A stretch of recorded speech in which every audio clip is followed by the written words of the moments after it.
뉴 진수 9,860원 지금 적용되고 있는 최저임금입니다. 최저임금 액수는 해마다 달라집니다. 따라서 내년엔 최저임금을 얼마로 할지 최저임금위원회에 지금 한창 논의가 진행되고 있습니다. 최근 KBS 1TV 시사 프로그램 더 보다에서 이 내용 보도했던 유동엽 기자와 함께 최저임금에 관한 얘기 나눠보겠습니다. 유 기자 어서 오세요. 네, 안녕하세요. 최저임금은 근로자가 받는 임금의 최저선을 법으로 정해놓은 건데 그 연역 간단히 정리해 주세요. 네. 우리나라는 최저임금법을 만들어서요. 네. 1988년부터 최저임금제를 시행해 왔습니다. 또 우리나라 헌법 제32조에 국가는 최저임금을 법으로 정해 시행하도록 규정하고 있습니다. 그래서 이제 1988년부터 올해로 36년째 매년 최저임금을 정해오고 있습니다. 36년째 매년 정한다. 그런데 경제가 아주 안 좋아지면 최저임금 어떻게 됩니까? 네, 경제가 안 좋으면 최저임금이 내릴 수도 있는 거 아닌가 생각할 수 있는데요. 지난 36년 동안 최저임금은 한 번도 내린 적이 없습니다. 똑같았던 적은요? 없습니다. 동결된 적도 없었고요. 네네. IMF 시기 1998년이나 2008년 금융위기 또 최근 코로나19 시기에 뭐 우리 경제가 상당히 어려웠기도 했었는데요. 그때도 아주 소폭이지만 최저임금이 인상돼 왔습니다. 네. 자, 지금 유 기자 얘기 듣고 보니까 경제 전반이 큰 위기를 겪을 수도 있고 그에 따라서 뭐 물가가 내리기도 하고 오르기도 하고 경제 상황이 아주 안 좋아질 수도 있는데 최저임금은 계속 인상되기만 했다. 뭐 이런 말씀인데 그 이유가 뭔가요? 네, 이 최저임금 법을 보시면 첫 번째 최저임금제의 목적이 네. 임금의 최저 수준을 보장해서 근로자의 생활 안정과 노동력의 질적 향상을 꾀한다 이렇게 나와 있거든요. 그래서 최저임금제는 일종의 사회 안전망인 셈입니다. 네. 올해 이제 최저임금이 시간당 9,860원인데요. 이걸 월급으로 환산하면 206만 원 정도가 됩니다. 네. 그래서 이보다 임금이 낮아서는 좀 생활이 곤란한 것 아니냐는 일종의 사회적 합의라고도 볼 수 있습니다. 네네. 유 기자가 지금 사회 안전망이라 그랬는데 정말 최저임금이야말로 안전망 중에 안전망이겠죠. 네. 자, 그럼 이 최저임금 액수는 누가 정하는 건지 발표는 이제 국가가 하는데 결정 과정은 또 그에 앞서 별도 논의를 또 거치기도 하잖아요. 네, 맞습니다. 이 최저임금은 해마다 정부 고시로 발표되기 때문에 형식상으로는 국가가 정하는 것이긴 하지만 네. 구체적인 논의 자체는 정부 기구, 정부 부처가 하는 것은 아니고요. 이 담당 부처인 고용노동부가 일종의 독립기구인 최저임금위원회를 구성합니다. 이 위원회는 위원 27명으로 구성되어 있습니다. 네. 이 27명은 노동계를 대표하는 근로자위원 9명 그리고 경영계를 대표하는 사용자위원 9명 여기에 공익위원이라는 이름으로 대학 교수 등 전문가를 포함해서 9명 그래서 세 분야를 합쳐서 27명으로 구성되어 있습니다. 그래서 이 위원회가 최저임금과 관련된 결정을 하면 그대로 고용노동부가 그에 따르는 것입니다. 아, 그러면 고용노동부가 어떻게 작용을 가하고 그런 건 없이 네. 이 위원회에서 정해진 거를 고용노동부는 그냥 발표하고 고시하는 거네요. 네, 그렇습니다. 네네. 자, 그렇다면 노사 양측 대표가 참여하고 아까 이제 말씀하셨는데 9327이에요. 9명 이렇게 참여한다고 말씀하셨는데 노사 양측 대표 참여하고 공익위원이 일종의 중간자적 역할을 하나요? 거기도 이제 성향은 있을 텐데 그럼에도 불구하고 중간자적 역할을 한다? 그렇습니다. 아무래도 네네. 이제 노사 양측의 의견은 좀 다를 가능성이 많기 때문에 그 예. 가운데 일종의 중간자적 역할을 공익위원 9명이 하는 것이고요. 이제까지 결정 과정을 보면 별다른 그러니까 논의를 통해서 일종의 결론을 합의 형태로 발표하기도 하고요. 이 합의가 이루어지지 않으면 표결을 하기도 하는데요. 아무래도 이 공익위원 9명이 일종의 캐스팅 보트를 쥐고 있는 셈입니다. 네네. 그런데 제 기억이 맞다면 해마다 이맘때쯤 최저임금 뭐 정하고 논의하고 심의하고 이랬던 기억이 나는데 이게 뭐 어떻게 시기적인 절차라 그럴까요? 그거 어떻게 됩니까? 네, 이 최저임금 법에 보면 그 최저임금을 정하는 시기도 정해져 있습니다. 네. 말씀하신 것처럼 딱 이맘때가 되는데 그 이유가 고용노동부가 3월 31일까지 최저임금위원회에 그 최저임금 심의를 요청하게 됩니다. 그럼 요청을 받은 최저임금위원회는 3월 31일부터 90일 이내에 심의를 하도록 되어 있고요. 네. 90일 그러니까 3월 31일부터 90일을 계산하면 6월 말이 되기 때문에 항상 요 시기가 최저임금 그러니까 내년도 최저임금을 정하는 시기가 됩니다. 네. 그럼 오늘이 7월 8일이잖아요. 네. 그러니까 어쨌든 뭐 보통은 6월 말이라고 한다면 이것도 또 넘기고 하는데 이거 보니까 꼭 국회에서 매년 예산 늦어지고 그게 뭐 매년 계속되는 거하고 약간 비슷한 제가 그게 연상이 되는데 네. 자 아직 결정됐다는 소식은 듣지 못했습니다. 현재 상황은 어떤지 좀 설명을 해주세요. 네, 말씀하신 것처럼 이제까지 최저임금 관련된 뉴스 보신 분들 기억하시는 분들 계실 텐데요. 네. 자주 등장하는 표현이 법정 시한이 지났음에도 불구하고 아직까지 결정하지 못했다라는 표현이 자주 등장합니다. 네네. 그래서 올해도 역시 법정 시한인 6월 말을 넘긴 상황인데요. 아까 말씀드렸던 그 시기를 정하고 있는 최저임금 법을 보면 8월 5일까지 고시하도록 그 규정돼 있습니다. 최종 결정을. 네. 예. 그래서 8월 5일까지가 최종 결정이고 고시에 따른 행정 절차가 필요하기 때문에 6월 말인 시한을 넘기면 올해 이제 오늘이 7월 8일이고 한 7월 중순 둘째 네네. 주 정도까지는 어느 정도 결정할 여유가 좀 있는 상황입니다. 네. 현재 상황, 올해 상황 말씀드리면 이제 보통 이제까지 절차가 노측이 원하는 액수 그리고 사측이 원하는 액수를 이제 먼저 제시하고 그로부터 논의가 출발이 돼야 되는데 아직 오늘 현재까지도 양측이 원하는 액수가 공개되지 않은 그런 상황입니다. 예. 본래 그 액수 보면 처음에 할 때 좀 세게 치잖아요, 서로. 네, 양측의 의견이 이쪽은 높게 세게 치고 그렇습니다. 이쪽은 낮게 세게 치고. 자, 유 기자 지금 말씀하신 걸 보니까 역시 최저임금이 얼마냐 이게 이제 제일 관심사잖아요. 딴 건 뭐 이런저런 얘기는 나중에 이제 하더라도. 근데 올해는 그 제시하지 않았다는 거 보니까 제시해야 뭐 논의를 할 텐데 아직 제시하지 않았다는 거 보니까 핵심적인 논의는 당연히 안 했겠네요. 네, 올해 최저임금위원회 회의가 5월부터 시작이 됐는데요. 이제까지 회의를 하면서 말씀하신 것처럼 액수와 관련된 논의는 아직 시작을 안 했고 그러면 이제까지 어떤 논의를 했느냐. 올해 상황은 조금 독특했는데요. 예, 어떻게 독특했죠? 얼마로 할 것이냐를 논의하기에 앞서서 노사 양측이 어떻게 보면 굉장히 상반된 주장을 펼쳤습니다. 어떤 먼저 뭐를 놓고요? 네, 노동계는 요새 이제 많아지고 있는 택배 그리고 또 배달 기사들 이런 분들이 이제 흔히 이른바 특수고용직이라고 부르는데요. 이분들한테 최저임금을 새로 적용하자 이런 주장을 했고 이로부터 또 관련된 많은 논의가 이루어졌습니다. 아, 그러니까 그 특수고용직 네. 우리가 택배 이제 배달 기사들로 대표되는 네. 특수고용직에게 최저임금을 적용하냐 마냐 그 논의부터 먼저 이루어진 게 올해 일이다. 그 말씀이시네요. 자, 그러면 관련되는 거 제가 그 질문을 드리기 전에 0013님이 뭐라 그러셨냐면 최저임금 논의할 때마다 경영자 측 위원님들에게 지금의 최저임금 받고 생활할 수 있을지 물어보고 싶더라고요. 우리나라 경제 발전의 주춧돌인 근로자들의 생활에 더 신경 써 주셨으면 좋겠네요. 이렇게 말씀하셨고요. 자, 관련된 특수고용직 질문으로 넘어가겠습니다. 네. 특수고용직에 최저임금을 적용해달라고 요구한다는 건 다시 말해서 특수고용직 종사자들은 아직 최저임금 적용받지 못한다는 얘기인데 네.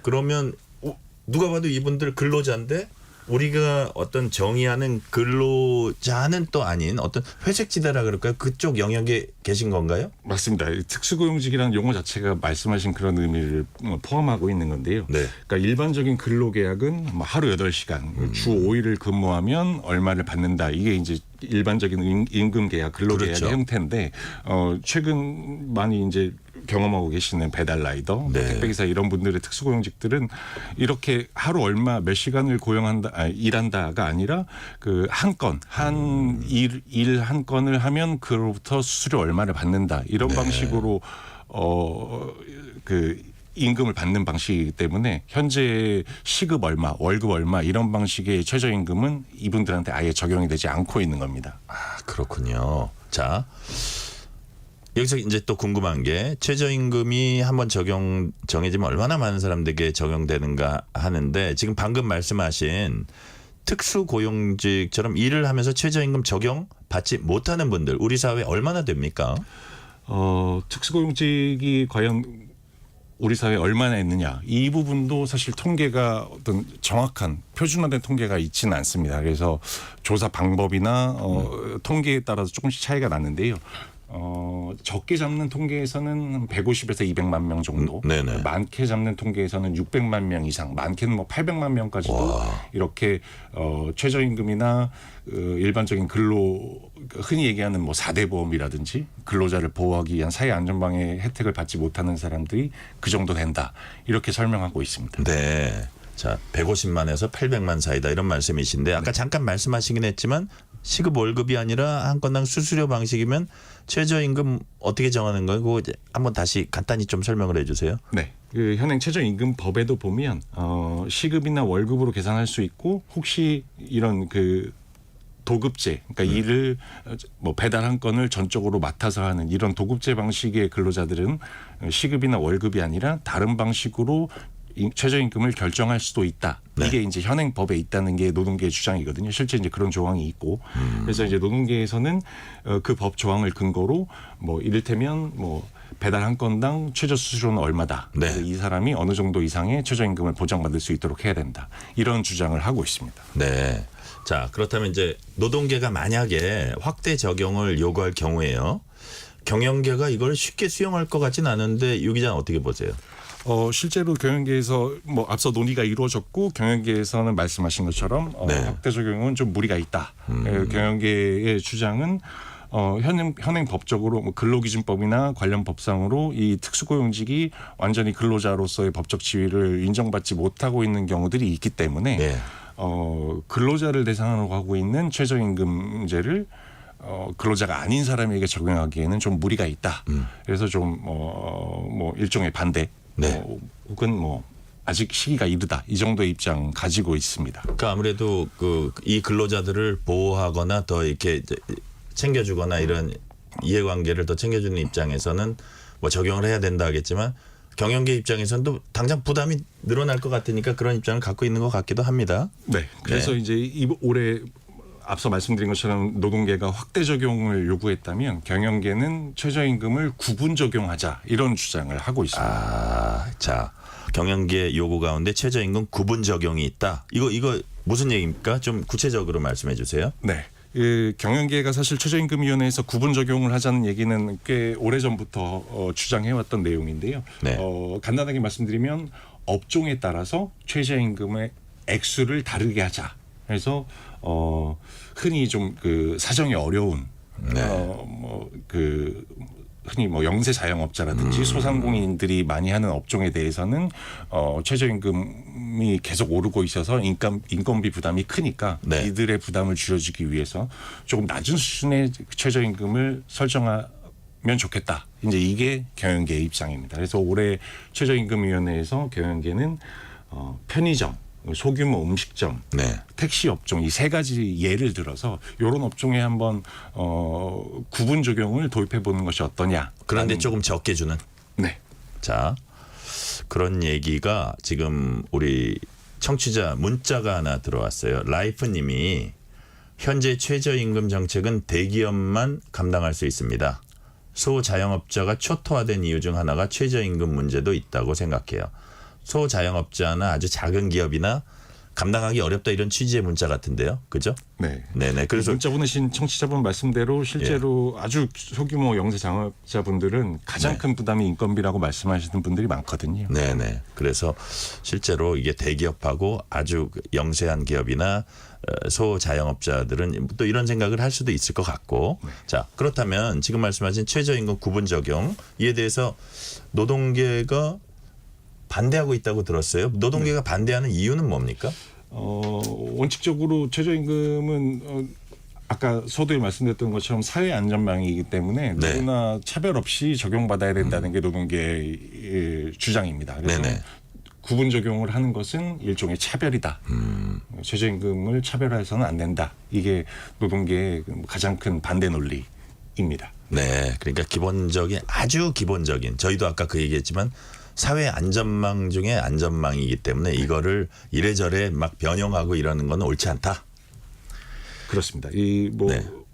당연하게도 아까 말씀드렸던 것처럼 뭐 이미 적용 못 받고 있는 사람들에게도 적용돼야 되는 것이 최저임금인데 네. 그나마도 적용받던 사람들을 구분을 두고 차등을 두면 안 된다. 이게 이제 노동계 주장입니다. 아, 우리가 아까 특수고용직에게 예. 확대하냐 마냐 하고 있었는데 그 논의를 했는데 네. 지금 적용받고 있는 사람들도 구분해 가지고 이 사람들한테는 좀 덜 주자.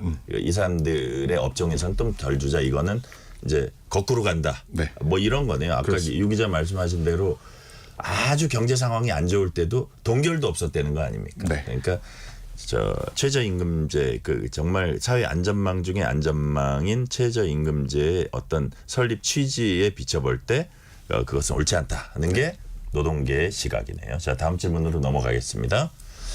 자, 최저임금 확대냐 구분이냐. 어떻게 보면 그 노사가 지금 유 기자 얘기 들어보니까 정반대 주장을 하고 있잖아요. 그렇다면 서로 이렇게 좀 절충을 할 타협을 할 그런 가능성은 없어 보입니까? 어떻습니까? 올해의 결론을 말씀드리면 네. 노동계의 확대 적용 요구, 경영계의 구분 적용 요구 두 가지 주장 다 올해 최저임금위원회에서는 받아들여지지 않았습니다. 네.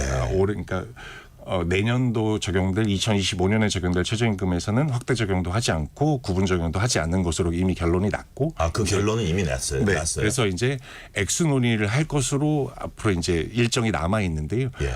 뭐 그럼 이제 끝난 거 아니냐라고 생각하실 수 있겠지만 앞서 말씀드린 것처럼 매년 최저임금의 액수도 정하지만 예. 확대 적용을 할 것이냐 구분 적용을 할 것이냐도 똑같이 매년 논의 대상이 됩니다. 그래서 올해는 하지 않기로 됐지만 내년 이맘때에 똑같은 확대 적용을 할 것이냐 구분 적용을 할 것이냐 이 갈등은 내년에도 똑같이 펼쳐질 예정입니다. 아, 자, 그럼 제가 제대로 유동욱 기자 얘기를 이해를 했다면 올해 실질적인 수치를 어떻게 우리가 결정하기 전에 맞습니다. 구분 적용이냐 확대 적용이냐 이거는 논의를 아주 치열하게 했네요 이미. 네, 그래서 맞습니다. 올해 결론을 나서 네.